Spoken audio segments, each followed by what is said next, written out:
It's the video you've been waiting for. Which of the 7 Polly's Brew Company beers was the best? And which one was the worst? Here we're going to hit the scores for this last week's 7-day Polly showcase. Get ready to rock.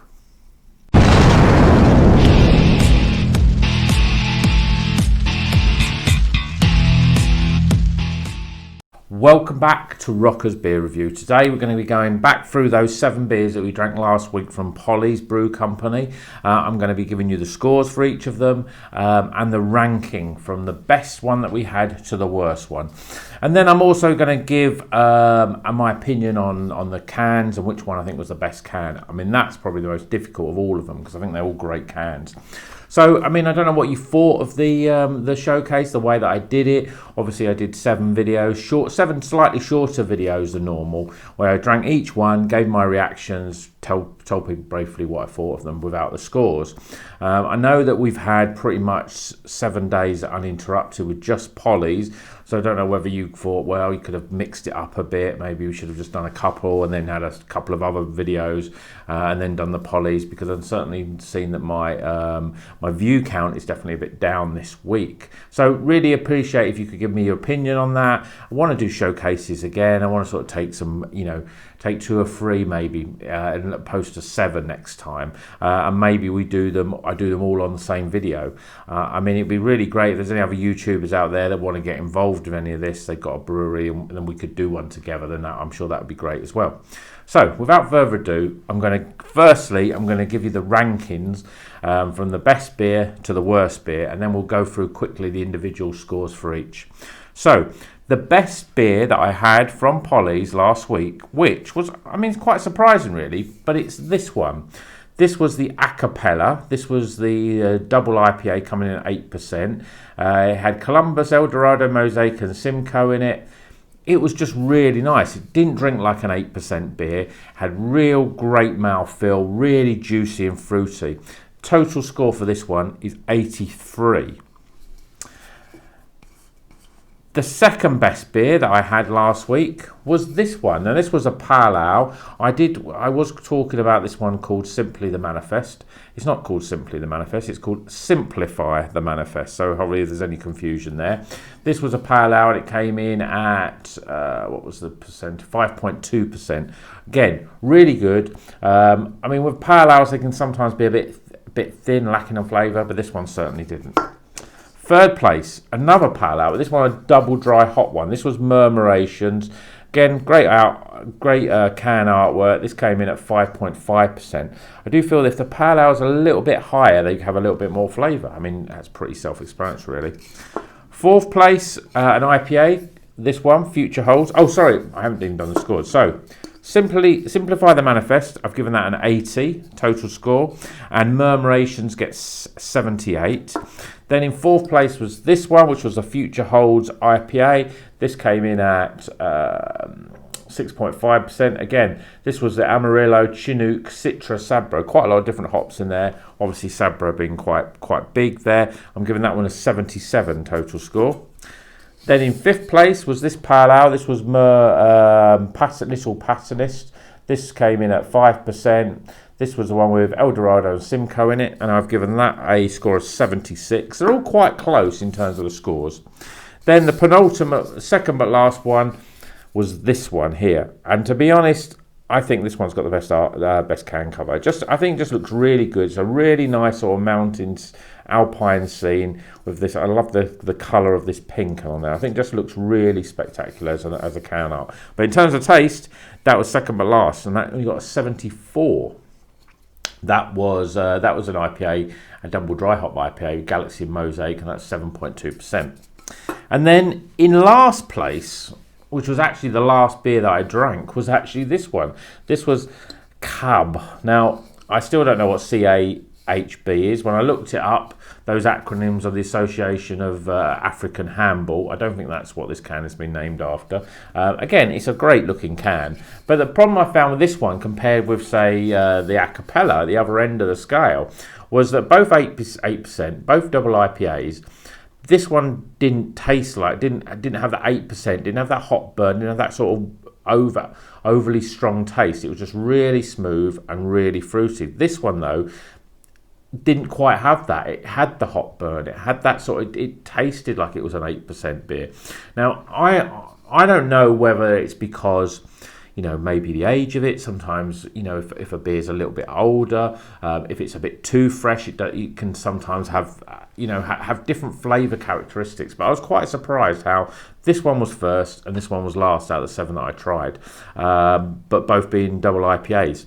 So it's an interesting one, and it's interesting in terms of how I'm going to buy my Polly's again, because I don't think, well, are they double IPAs? Are they the best to buy from them? Well, the best one was here, but also the worst one was a double IPA. And then even with the pale ales, the double dry hopped IPAs, double dry hopped pale ales, they're all a sort of mixture, really. I mean, they're all pretty good. This one in last place got 70, so that was the lowest scoring. Still a White Snake beer. Obviously, the top ones, we had 2 of the top ones that were in the 80s, and they were the Iron Maiden beers. So really good. I mean, Polly's is a really great brewery in terms of their level of quality is just a little bit up higher, and I know I've had Polly's before which are gonna that are always in the 80s, but we've had a few this time that are a bit lower. I think you've got to drink them fresh. The fact that they release them new ones every week, buy them when they come out. That's the best thing to do. Sometimes by the time they get into the bottle shops, some of them have been around a bit longer. I mean, let's have a look at this. The dates of this one. I mean, this one was canned on the 19th of August. And what about the latest one? Yeah, I can't quite read that.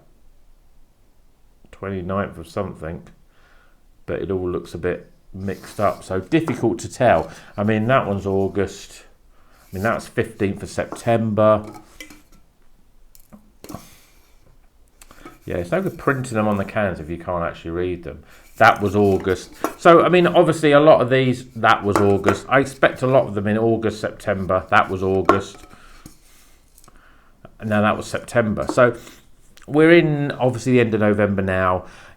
If these were canned, that they're certainly well within date. So there's not that. But I was quite surprised. I thought they would all come in around about sort of like the early 80s, maybe some a bit higher. But when we've got a score from 70 all the way to 83, it's quite a big difference there from the same brewery. That's what craft beer though's about, I mean, you can go. It's all the best craft beer brewers are the ones that are most consistent, I think, because I can go to some brewery and have a beer and think, yeah, this is the best beer I've tasted, and then I could have another beer from them that could be the worst beer I've tasted. That's difficult if you're looking at breweries in terms of if you're buying your craft beer every week, and that is why the likes of Daya and Verdant, the two big sort of, I think they're the two big heavy hitters really in terms of craft beer.